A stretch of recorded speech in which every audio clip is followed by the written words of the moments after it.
Sa politics, but why did you decide to run as an independent?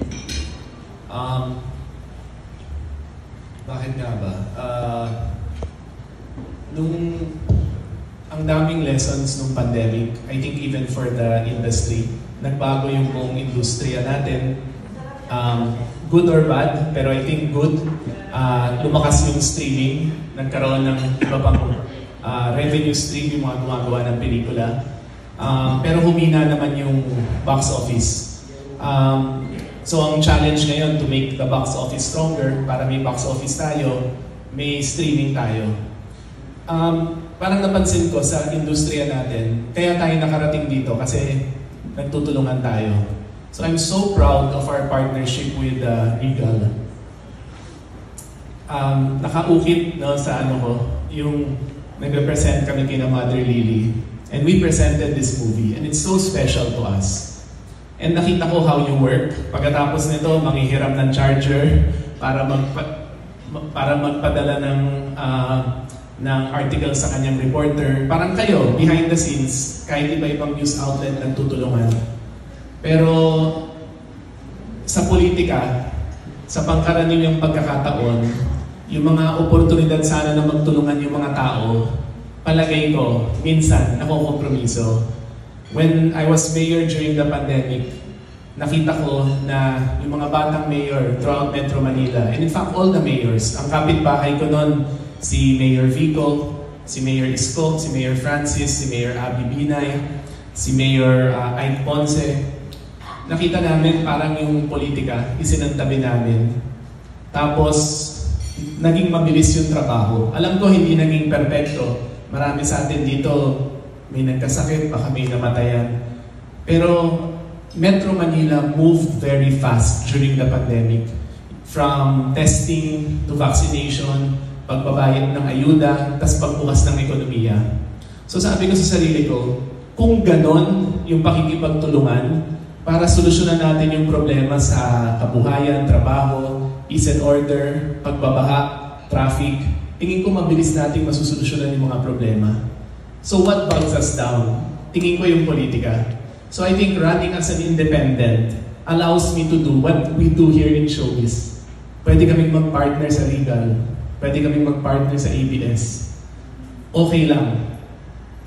Itong pelikulang to, magkasama kami ni Miss Rosel, ni Sir Keith. Maybe in 3 months, sabay lalabas yung pelikula namin, iba pang pelikula. Malamang susuportahan ko siya, malamang susuportahan niya kami. We're talking about entertainment, na napakahalaga, na maraming trabaho, maraming natutulungan. Pero paano yung totoong buhay? Paano yung mga totoong problema? Sana doon, nagtutulong-tulong rin yung mga politiko. And I think as an independent, I'll be able to work faster, work better, and hindi ako malilimitahan ng mga kompromiso na baka meron ng dahil sa aking partido o dahil sa aking apelyido. Support ang family. I know napakarami mo namang natulungan sa showbiz. Maraming artista kang kaibigan. So at this point, sino-sino na yung nagbigay ng assurance na susuportahan nila itong laban mo na ito? Right? Yun na-appreciate ko. No? Ako, napakalaking bagay na to na Regal is hosting this. It means so much to me. Sina Paulo, Annalino, sina Kim, sina Ian, they've all told me na kung anong tulong yung kailangan. So ako naman sabi ko, pag libre kayo, pasyal kayo, magbigay ng kasiyahan sa lungsod ng Taguig at sa bayan ng Pateros, malaking bagay na. Pero as much as possible, ayoko naman masangkot sa politika yung mga kaibigan natin. Pero para magbigay kasiyahan, I think, welcome na welcome sa Taguig. Pero yun, how do you feel na kung yung mga artist ng kaibigan mo nagsusupport? Napakalaking bagay. Tapos yung family pa ang hindi. So,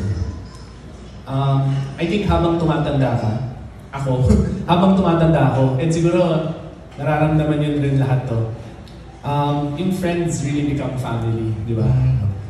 In fact, habang tumatanda ka, parang lumalawak yung mga kaibigan mo kasi pinipili mo na sino yung mga tuturing mong pamilya.